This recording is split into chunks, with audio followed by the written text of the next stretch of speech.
Graças a Deus. Miqueias, capítulo 1. Talvez você nem sabia que existia Miqueias. Nós vamos ler esse capítulo 1, apenas um versículo. Quem já encontrou, diga amém. Amém. Ó, gente que nem encontrou falou amém, só para aquela magia. Eu sabia inteiro. Eu sei como é que é, gente. Eu sei. Ajuda o irmão do lado a encontrar. Amém? Posso ler? Quem já encontrou, diga amém. Amém. Tá bom, vamos lá. Miqueias capítulo 1, versículo 19. Diz assim: porque a sua chaga é incurável, porque chegou até Judá, estendeu-se a porta do meu povo até Jerusalém. Alguém por acaso tem uma tradução diferente nesse comecinho? Tem alguém tendo uma diferente na tua Bíblia? Tudo igual? 1,19 não tem. Eu falei 9. Vocês estão falando 19? Não falei. Ih, falei. Vocês não acharam esses meios de conversa? Qual profeta que eu falei? Tá. 9. Vamos lá. Porque a sua chaga é incurável, que chegou até Judá, estendeu-se até a porta do meu povo, até Jerusalém. Acharam? Amém? Amém. Alguém está com um versículo diferente? Feridas. Então fica assim, né? Porque a tua ferida, ou feridas, é o quê? Incurável. Alguém está diferente ainda? E o mal chegou até Judá. Bom, porque a sua ferida é incurável. A maioria está assim, né? Então nós vamos orar. Vamos pedir para Deus falar conosco. Senhor, meu Deus e meu Pai, fala conosco, Senhor, nesta manhã. Precisamos ouvir a Tua voz. Ministra nosso coração o Teu querer, Senhor, e a Tua vontade. Nos abençoa, Senhor, que esta palavra seja direta ao nosso coração, Senhor, à nossa vida. Em nome de Jesus. Amém e graças a Deus. Todos digam amém? Amém. Você pode aplaudir o Senhor nesta manhã.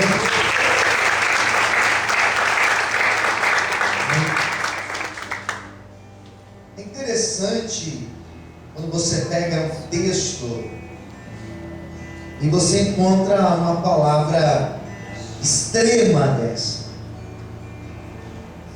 Palavra incurável. É uma palavra muito forte. Quando você chega para alguém e fala para essa pessoa: a tua doença, ela é incurável. Meu Deus. A pessoa ela entra em desespero. Década de 70, década de 80, ainda não existe cura para o vírus do HIV, para a AIDS. Não existe cura. Mas quando se descobria que a pessoa estava com esse vírus HIV, era um desespero absurdo, porque ele não tem cura,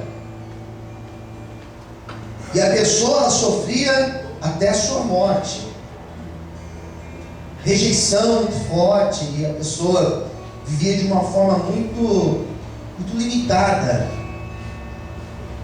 Mas aí, com o avanço científico, e agora existem alguns coquetéis que a pessoa tem que tomar, ela consegue viver até de uma forma mais equilibrada. Então você vê pessoas que têm o vírus do HIV e elas, aparentemente, elas não têm doença nenhuma. E às vezes morrem de acidente, às vezes morrem porque caiu da escada, às vezes morrem por outros motivos, não decorrência da doença incurável dela. Mas quando nós falamos dentro da Bíblia de uma expressão tão forte como essa, eu dei uma aula sobre Miqueias algumas semanas atrás, e essa expressão me chamou a atenção. Eu até pensei, meu Deus, eu tenho que pregar isso um dia, porque eu nunca tinha pregado esse texto. É uma expressão pesada. Deus olha para o seu povo e Deus diz: olha, a doença, a chaga de vocês, ela é incurável.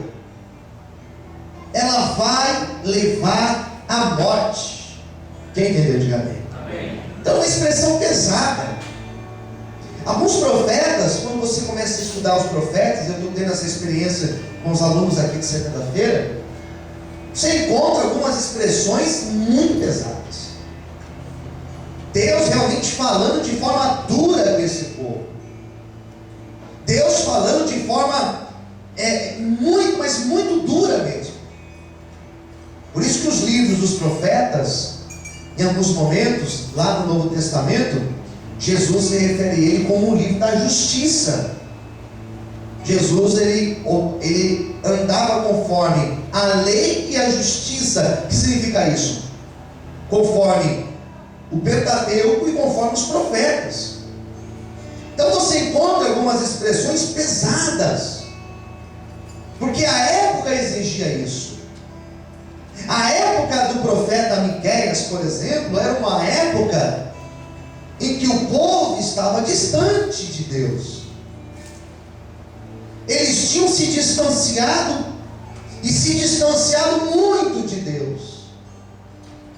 Eu ministrei uma palavra, acredito que foi semana passada aqui na igreja, se não estiver enganado, tantas pregações que às vezes, e eu falava sobre o distanciamento de Deus. Que não importa se você se distanciou 5 centímetros, ou se você distanciou 1 quilômetro, não importa. Se você se distanciou, você vai morrer espiritualmente.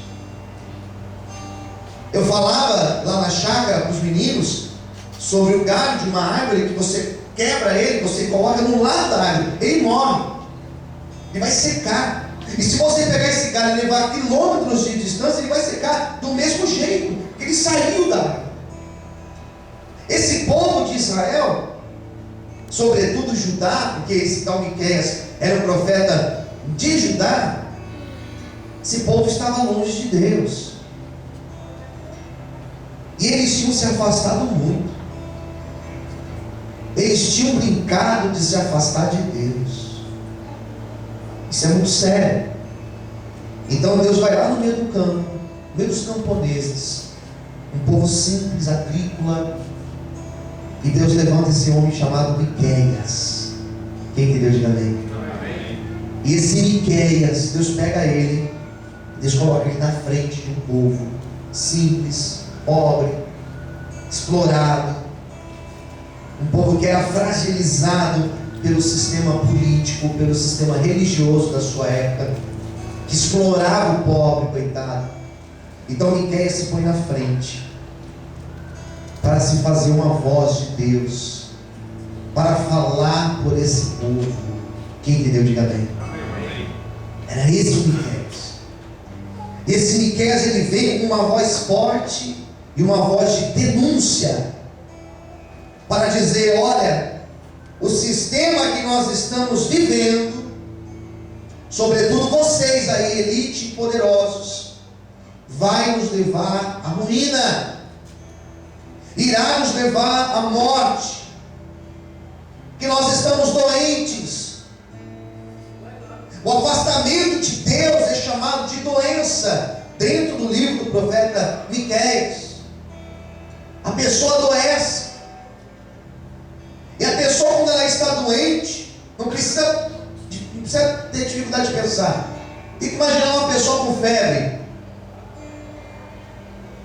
Pessoa com febre, por exemplo, ela está indisposta, ela não consegue trabalhar direito, garganta começa a ficar incomodando, não dá para dormir direito, a pessoa fica totalmente indisposta em cima de uma cama, pessoa com febre. Então Miqueias olha para o povo e fala assim: nós estamos doentes, nós estamos de cama.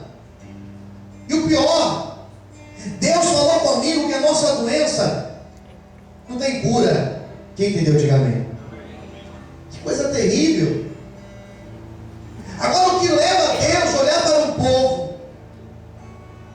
um povo que Ele ama, diga-se de passagem, um povo que Ele escolheu, porque nesta época se entendia que Deus tinha escolhido O que leva Deus a olhar para esse povo e falar assim: para vocês não tem cura, game over para vocês, acabou para vocês, não tem o que fazer, é incurável o negócio, não tem tratamento, não tem remédio, não tem nada que resolva o problema de vocês. Misericórdia, irmãos. Eu comecei a estudar esse texto e perceber o que levou a Deus a falar desse jeito. O que Deus falou assim? Quem sabe para ouvir, diga amém. Amém. O que Deus chama uma doença de uma doença incurável? O que eles tinham feito? Se afastaram de Deus, e eles tinham colocado o dinheiro no lugar de Deus, o poder no lugar de Deus, a vaidade no lugar de Deus, a soberba no lugar de Deus, até outros deuses, até aliança com outros povos, eles estavam fazendo e substituindo a sua relação com Deus. Então eu encontrei aqui 4 motivos que nos fazem entender por que uma doença ela chega ao ponto de se tornar incurável. E a primeira coisa, Deus sempre fala conosco. Diga para quem está do teu lado: Deus sempre fala conosco. Não, mas fala com mais fé. Ele te ouviu, não te ouviu. Fala assim: Deus sempre fala conosco. Mas o grande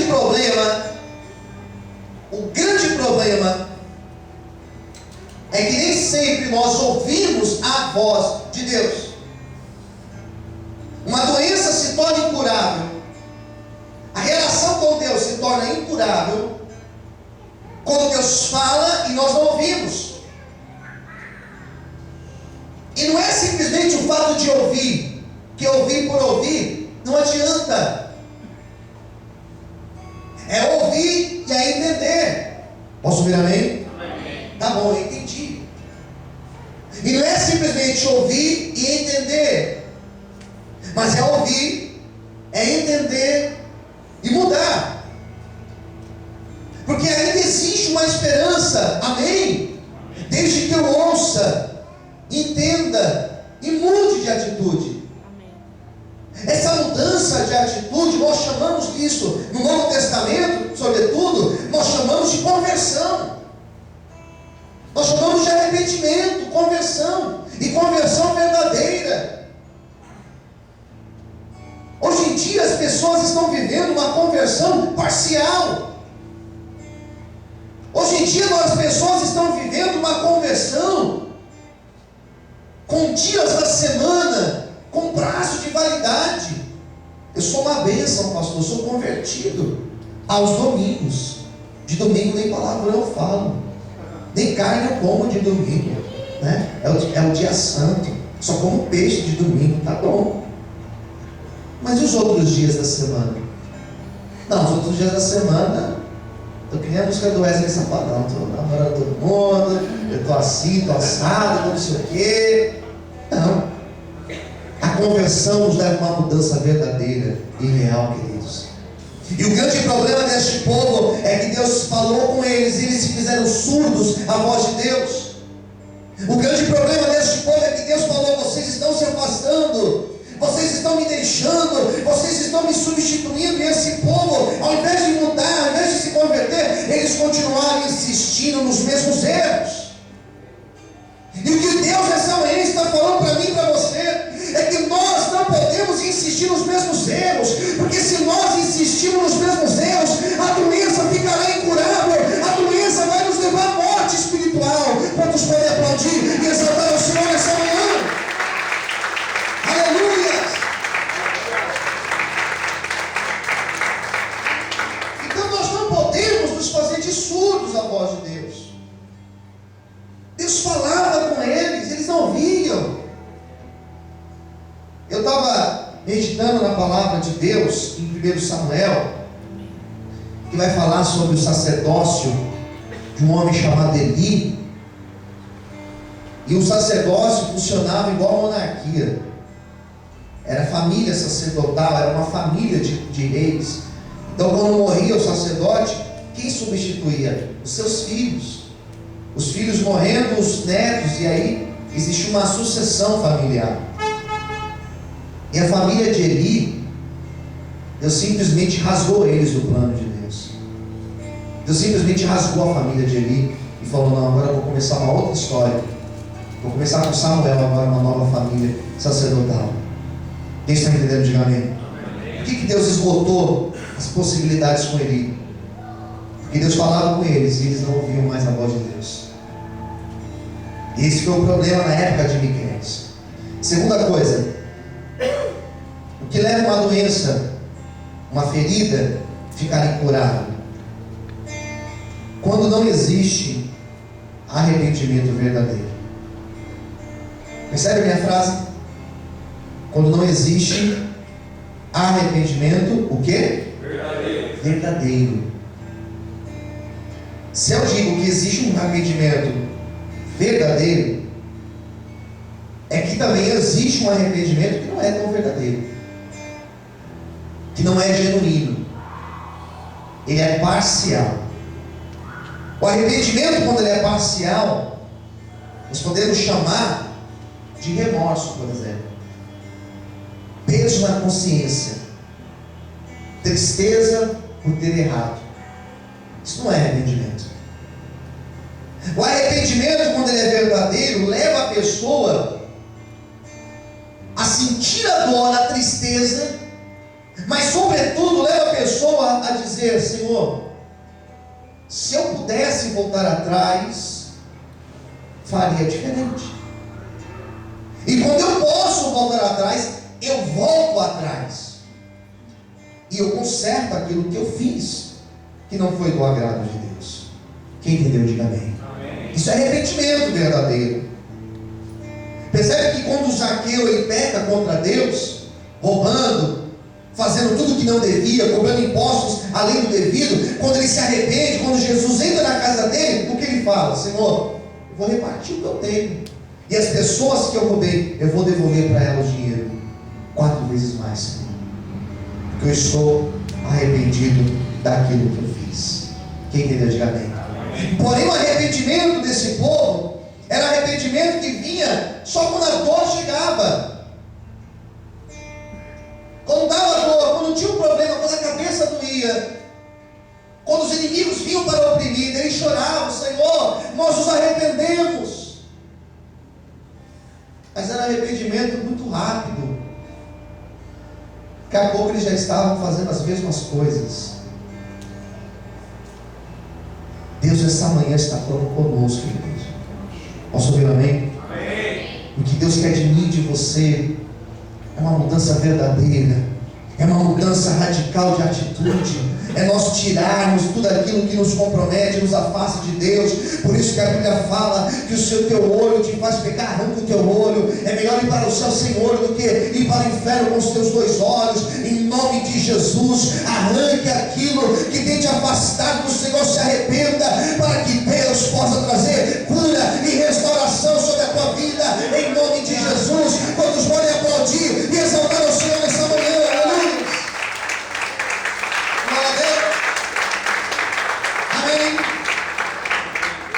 Em terceiro lugar, por que a doença se tornou incurável? Porque não existia prioridade na relação com Deus. Deus não era a prioridade. Amém, queridos? Deus não era a prioridade. E Deus precisa ser o papel fundamental da nossa vida. Quem é consciente disso, diga amém. Amém. Deus tem que ser a prioridade da nossa vida. Deus ainda não era prioridade para esse povo. Ainda que existia uma relação de dependência. Não é porque eu dependo de Deus, porque todos nós dependemos dele, que ele é a prioridade da minha vida. Nas minhas escolhas diárias, eu tenho que equilibrar as minhas escolhas, justamente pensando: Deus é minha prioridade, e o que Deus vai achar? Deus ser prioridade me faz entender a necessidade de eu ter um compromisso com Ele. E se nós pararmos para pensar, como que está o nosso compromisso com Deus? Como é que está? E o grande termômetro que nós temos para saber como que está o nosso compromisso com Deus é como que está a nossa relação com o outro. Posso ouvir amém? Amém. Se eu não estou bem com o outro, eu não estou bem com Deus. E não é eu que falo isso. Se eu não estou bem com o próximo, eu não estou bem com Deus. Nós que somos casados, como que está a nossa relação matrimonial? Não, só nem me preocupe, minha preocupação, nada disso. Relação com Deus passa pela relação com o próximo. O mandamento é amar a Deus e amar ao próximo. Qual que é o principal, pastor? Os dois são essenciais na nossa vida. Porque se eu acho que é somente relação com Deus, eu vou me tornar alguém insuportável de conviver. E se eu acho também que é só o próximo, também só agradar o próximo, eu vou estar pecando, porque eu esqueço que eu tenho que agradar a Deus sobre todas as coisas.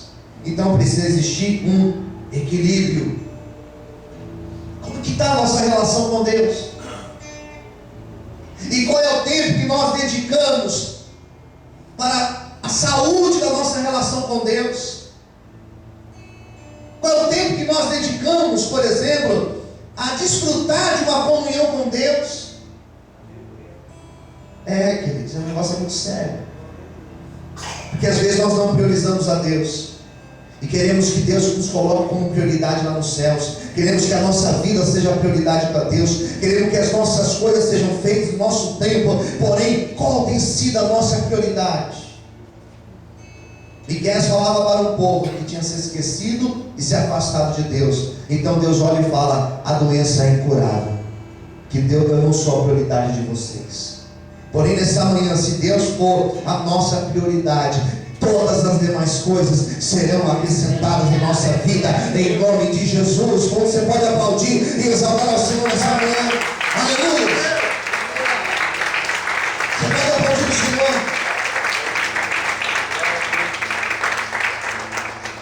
Diga para quem está ao seu lado: coloque Deus. Mais forte, diga: coloque Deus como prioridade. E todas as demais coisas serão acrescentadas na tua vida. O grande problema, a gente pega esse versículo. Sabe de onde está esse versículo? Esse versículo está em Mateus, dentro do sermão chamado Sermão da Montanha.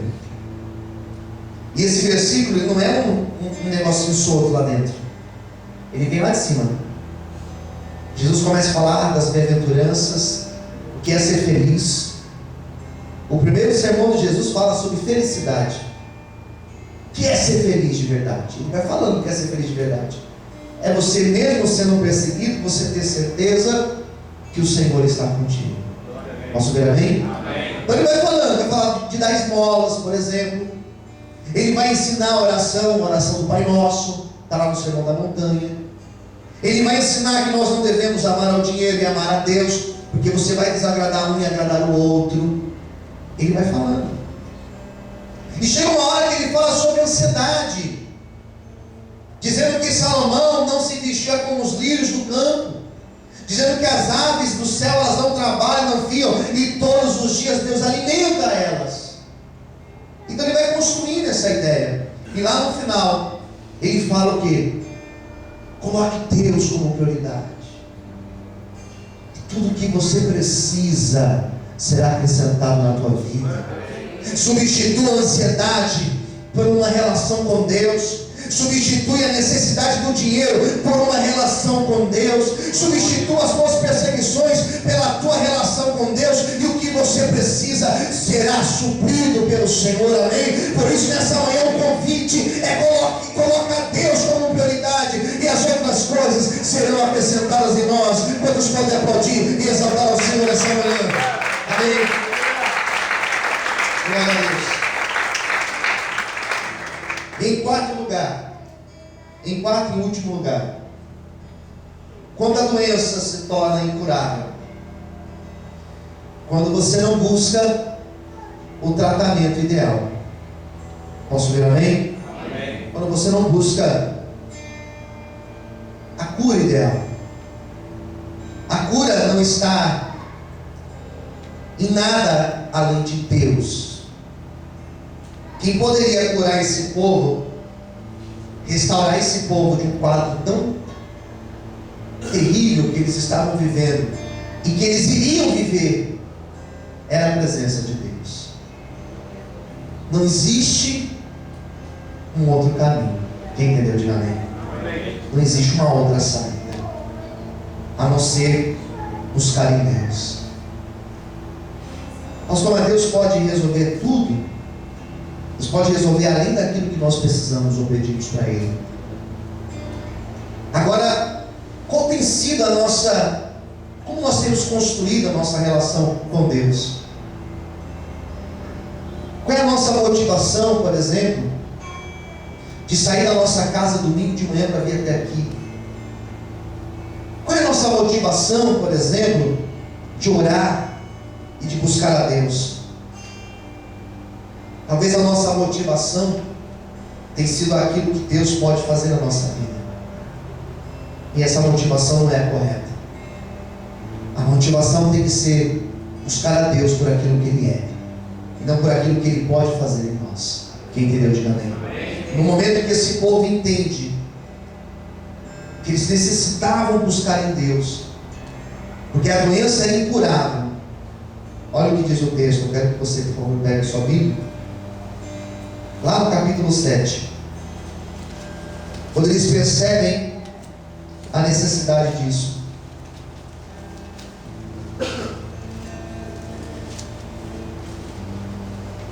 Capítulo 7.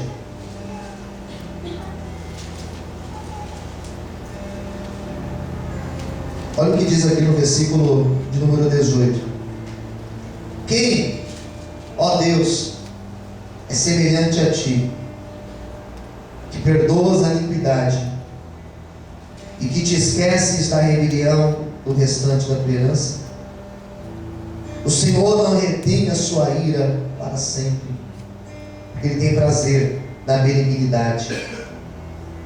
Tornará a apiedar-se de nós e subjugará as nossas iniquidades e lançará todos os nossos pecados nas profundezas do mar.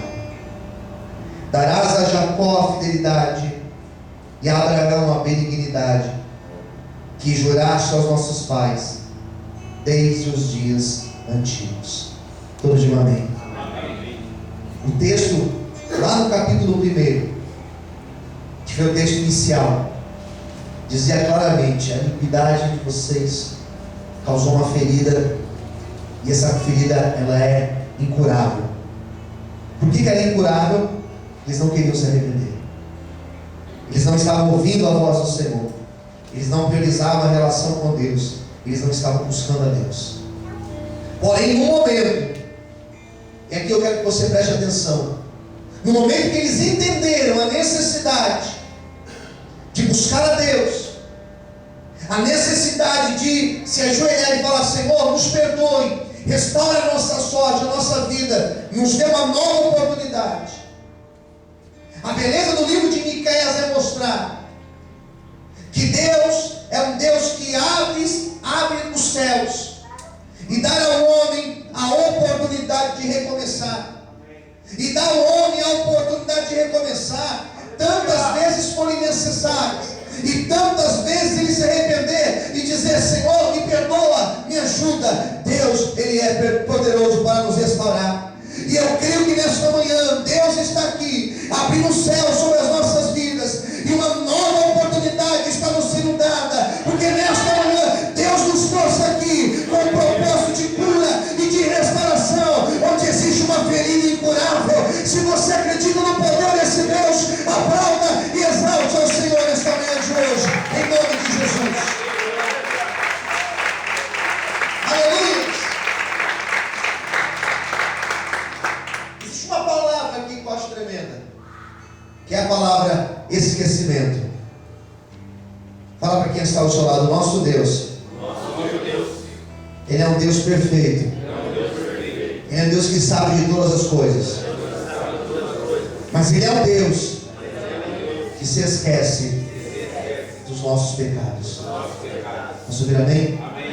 Então quer dizer que Deus ele sofre de esquecimento, pastor? Não. Não é que Deus sofre de esquecimento. Que Deus, quando percebe um arrependimento verdadeiro, Ele é poderoso para pegar o nosso pecado, aquilo que nos afasta dele, e lançar o esquecimento, a tal ponto dele não considerar aquilo que nós fizemos. Quem entendeu? Diga amém. Nós somos falhos e às vezes nós perdoamos, só que a gente não perde a oportunidade de, te perdoei, mas você está me devendo algo, né? Te perdoei, mas, e aí é sério, é terrível isso. Mas Deus não. Deus, quando Ele perdoa, Ele lança no mar de esquecimento. É uma cura interior que Deus faz na vida do homem e da mulher. Ele pode simplesmente virar a página da nossa vida, e Ele pode escrever uma nova história na nossa vida. A história desse povo era uma história que estava totalmente corrompida, comprometida, longe de Deus, tinham cometido crimes contra Deus, o sacerdócio estava corrompido, mas percebe que Deus estava disposto a esquecer, como uma pessoa que perdoa a outra e já não lança mais na face da outra o que a outra fez. Assim estava Deus disposto a curar e restaurar esse povo. Por isso eu acredito que se nesta manhã nós clamarmos a Deus, Ele é poderoso para nos perdoar e para mostrar a glória dEle na nossa vida. Amém, amados? Quantos podem aplaudir e exaltar ao Senhor por isso? Aleluia. Amém. E uma outra palavra para nós encerrarmos aqui no versículo 20, que me chama a atenção, é a palavra fidelidade. Diga para quem está ao seu lado: nosso Deus, Ele é fiel. Ele é fiel, o texto ainda fala que Ele é benigno, ou seja, Ele é bom. E o que eu acho impressionante, é que eu quero encerrar a pregação, e o que eu acho impressionante sobre Deus, sobre a sua fidelidade e sobre a sua benignidade, é que não existe nada que nós possamos fazer que vai mudar o caráter de Deus. Nada do que eu possa fazer vai mudar o caráter de Deus. Nada que eu possa fazer vai aumentar ou vai diminuir o nível de fidelidade e de bondade de Deus. Pastor, se eu ficar aqui na igreja com as portas fechadas 24 horas, só louvando, cantando, tocando, adorando, vai mudar alguma coisa em Deus? Não, não vai mudar nada em Deus. Ele vai continuar sendo fiel do mesmo jeito e bom do mesmo jeito. Quem entendeu? Diga amém. Pastor, mas se eu ficar ali fora, me corromper e me perder e me afastar, nada vai mudar no caráter de Deus. Ele vai continuar sendo fiel e Ele vai continuar sendo bom do mesmo jeito. O caráter de Deus não muda. E o que eu acho bonito no texto de Miqueias é que o texto deixa claro que ainda que o povo tinha se corrompido e tinha feito daquela ferida algo incurável, mesmo assim Deus, pela sua infinita misericórdia, estava disposto a enviar o seu bálsamo sobre esse povo e trazer cura e restauração.